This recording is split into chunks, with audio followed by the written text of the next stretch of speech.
Don't forget to go to asskicking.com for pound the best home health and beauty fragrance products. Hi, you're watching Dante's Boxing Nation. Woo! Hey. Yeah.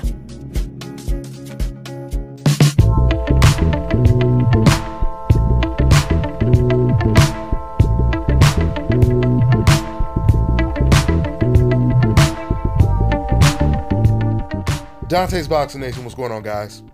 Well, I was sitting over here trying to figure out who would Gennady Golovkin fight if he's not going to fight his number one contender, Jermall Charlo, his number one contender, Sergey Derevyanchenko, if he's not going to give Danny Jacobs a rematch, if he's not going to fight against Billy Joe Saunders, and the Canelo Alvarez fight doesn't come to fruition, who is he going to fight?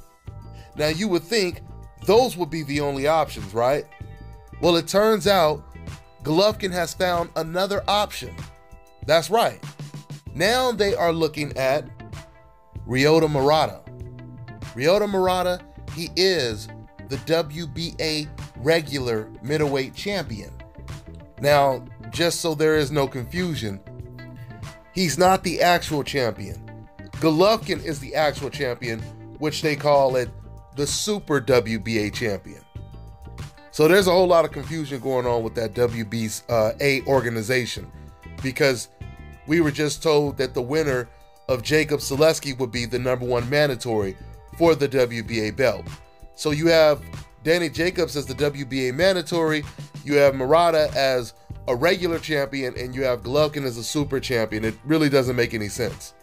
Nevertheless, Gennady Golovkin, despite Charlo being promised that he would get a shot at Golovkin if Golovkin didn't fight Canelo or after he fights Canelo, Charlo was promised the assignment. Sergey Derevyanchenko, he was promised the assignment to fight against Gennady Golovkin after the Canelo Alvarez fight. So you have two mandatories that were in front of the line. They were in front of Vanes Martirosyan, Murata, and other fighters that Canelo Alvarez is trying to fight. But Gennady Golovkin has other plans. Tom Loeffler just said today that they're thinking about fighting Murata if they don't get the Canelo Alvarez fight in September. So this means Golovkin's goal was to unify the titles when there was no competition at middleweight. But now, since there are elite fighters that are his mandatories, now Golovkin is willing to give up the belts rather than become the unified, undisputed champion that he said he wanted to be. Now, Golovkin's promoter, Tom Loeffler, he keeps saying it. He says it over and over. We have many options now. We have many options. But then he only talks about one option, which is if there is no Canelo fight, he says we really like the Murata fight. He says that Murata is selling out arenas in Japan, etc., etc., etc. Now let me say this, guys. If there was no competition, or if there was no one in front of the line, in front of Murata, when it comes to facing Golovkin, Murata would not be that bad of an opponent. This will certainly be a much better opponent than Vanes Martirosyan. Once again, if Gennady Golovkin did not have sharks swimming around him right now, like Jermall Charlo, Sergey, Danny Jacobs, or a Danny Jacobs rematch. If he didn't have opponents like that, then Murata would make sense as an opponent for Gennady Golovkin. Now, something else I wanted to touch on, which is really important to note. The writer that wrote this article that I read on BoxingScene.com, of course, he reported the news, but then he voiced his opinion.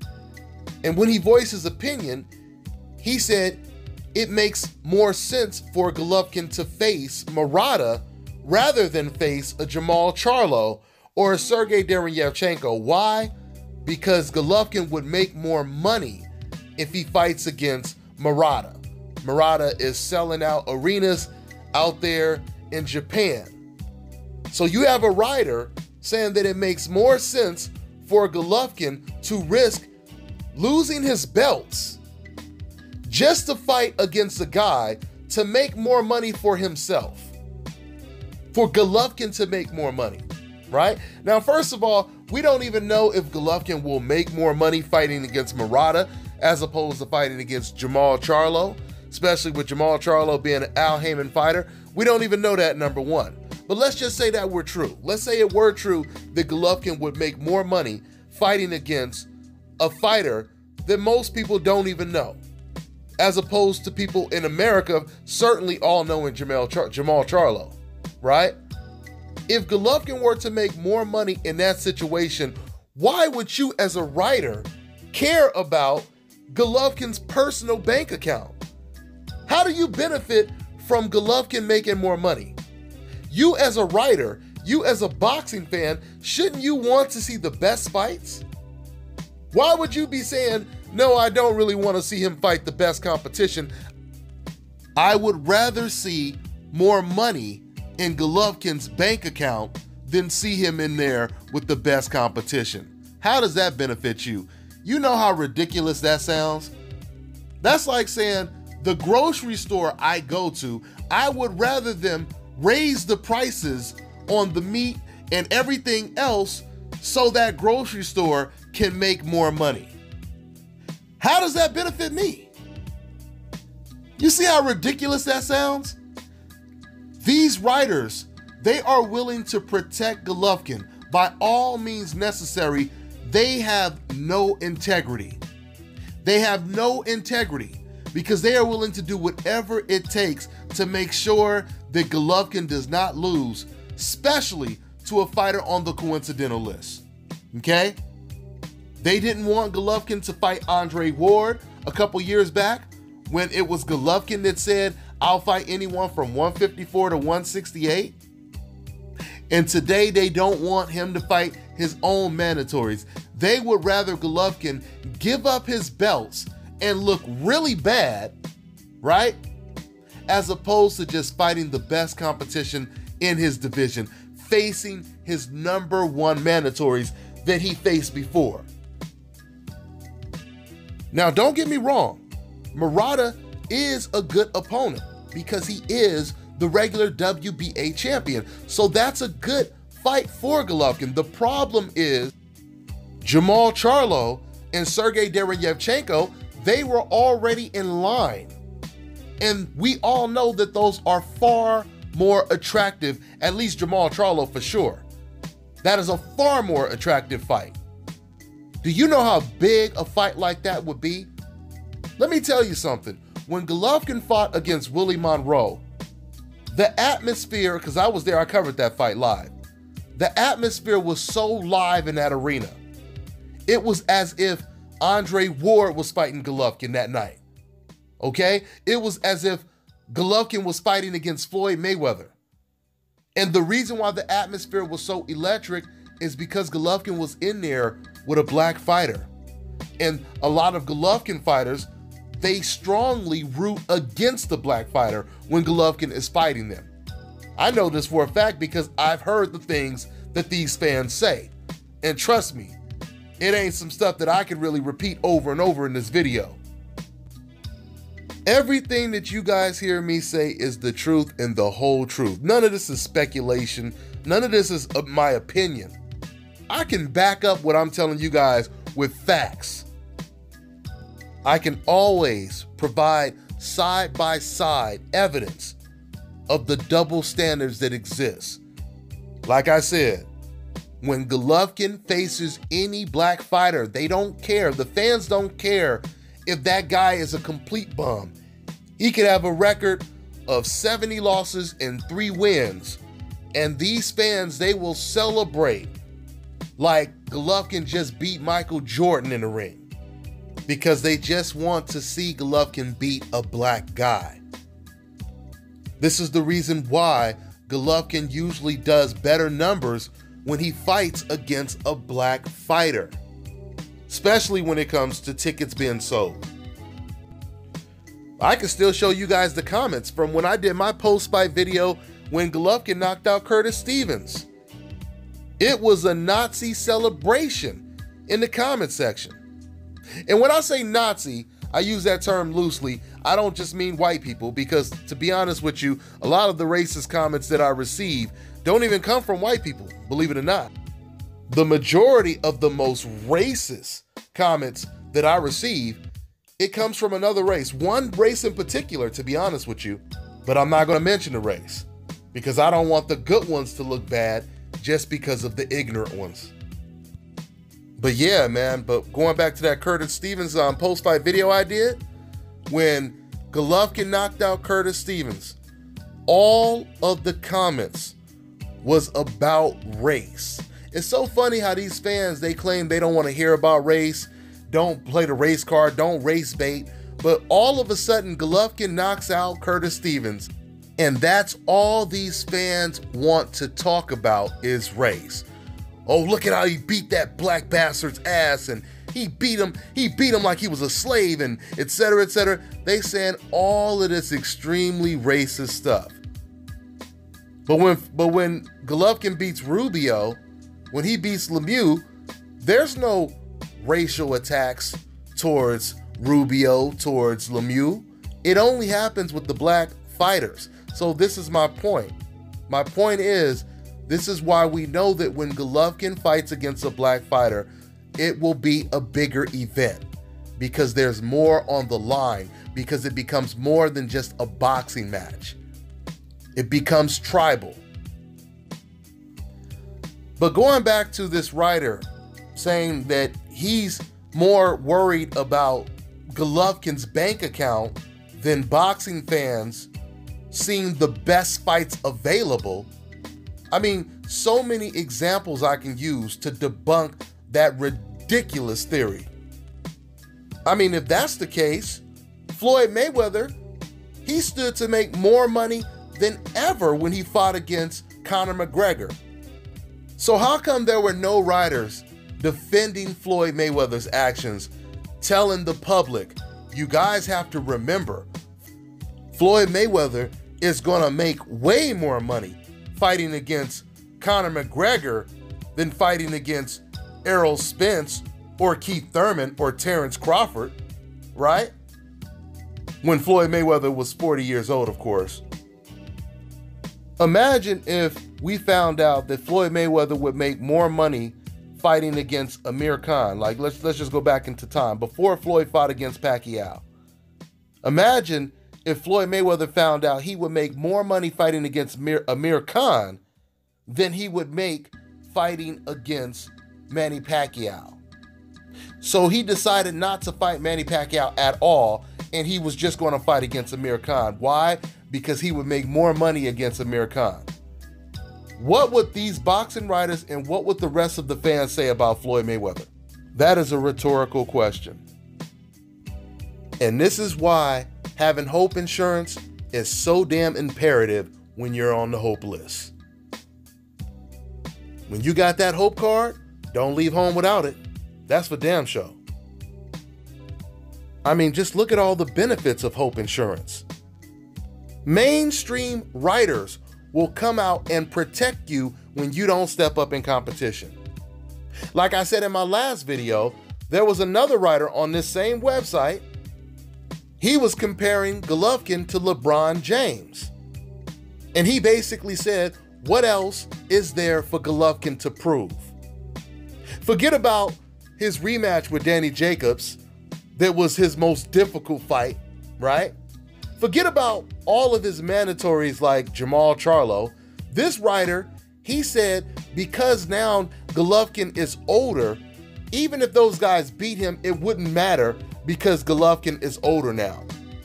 So this Hope Insurance that Golovkin has, not only does it cover him if he doesn't fight those fighters, but it covers him even if he loses to those fighters.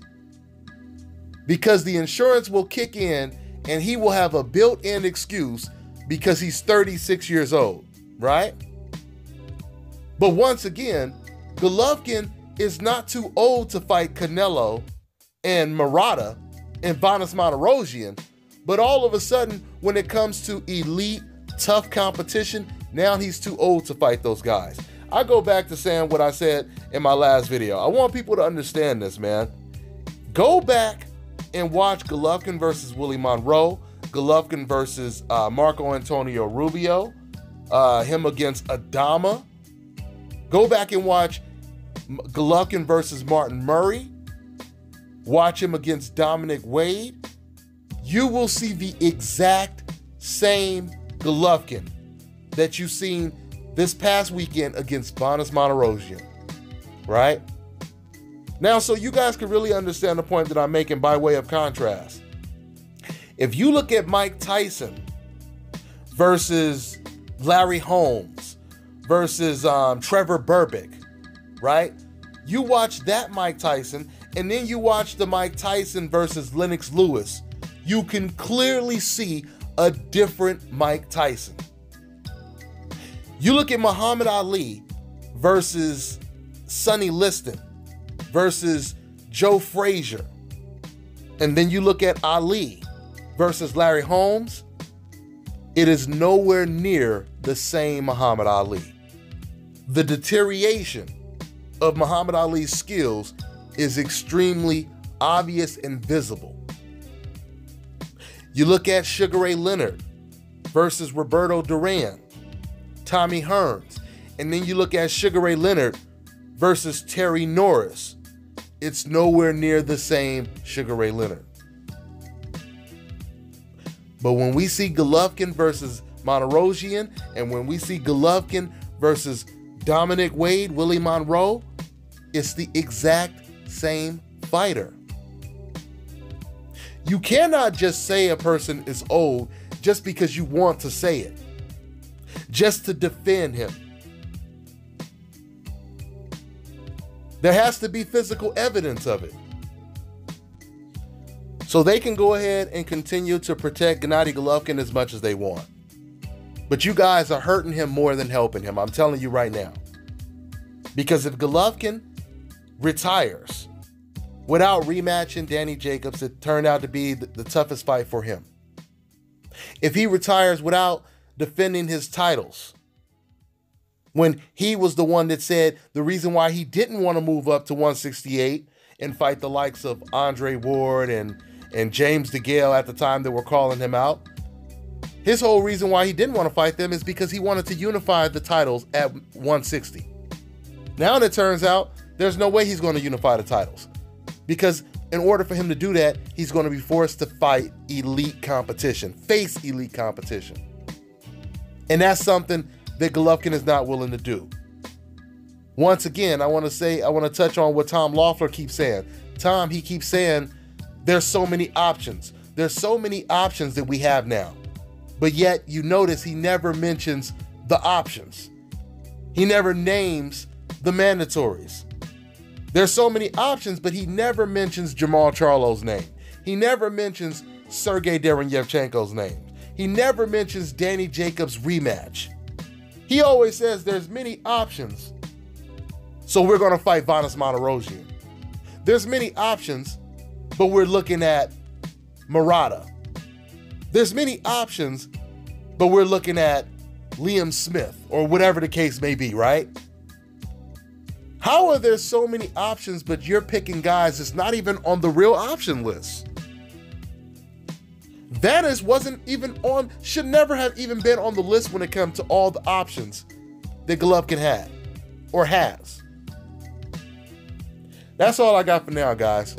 I'm gonna continue this conversation in another video. I got something else I gotta talk about, some other Golovkin news, but I'm gonna end this one. Oh yeah, guys, I've been out of town. I've been out in Sofia, Bulgaria. I will be doing the radio show this Sunday. Okay, so the radio show returns this Sunday. I arrive back home Saturday, so that's pretty much what it is. So you guys, once again, do not want to miss the radio show. It's going down like a plane crash this Sunday when we do the show. I'm telling you right now. We usually have special guests. You just never know who's going to stop by. We have a full panel. And most importantly, you guys can call in and join the conversation. Now, when it comes to my die-hard Golovkin fans, I really want you guys to call in because you guys love to watch my content and post comments in the comment section, but you guys are always afraid to call in. If you guys really believe what you guys say in the comment section, you guys should be the first ones calling in. Call in and tell me what I said that you guys disagree with. Because if you're a true boxing fan, you should always want to see the best fights. If you believe that someone doesn't like your favorite fighter because he wants to see your favorite fighter advance to the playoffs, advance to the finals, etc., then what are you really saying about your favorite fighter? The translation is simple. You're saying deep down, I know my favorite fighter is overrated, and if he fights these guys, he's going to get exposed. He's going to lose. So I prefer him not to even try and keep his undefeated record as opposed to being exposed. That's the only way that can be interpreted. Because if I tell you that Errol Spence is the best, if I tell you Andre Ward is the best, Floyd Mayweather is the best, while they're in their prime, not when they're 40 years old, while they're still young and in their prime, you will never hear me say, I don't want to see Errol Spence fight his #1 contender, who coincidentally is one of the most dangerous opponents that Errol Spence has ever faced. You will never hear me say that. Or Floyd Mayweather, or any fighter that is considered the best fighter in the world, right? So stop being afraid to call in, and even if you just want some education, some free education, call in. That's all I got for now. Once again, we'll be doing the show this Sunday, 6 o'clock Pacific Standard Time, 9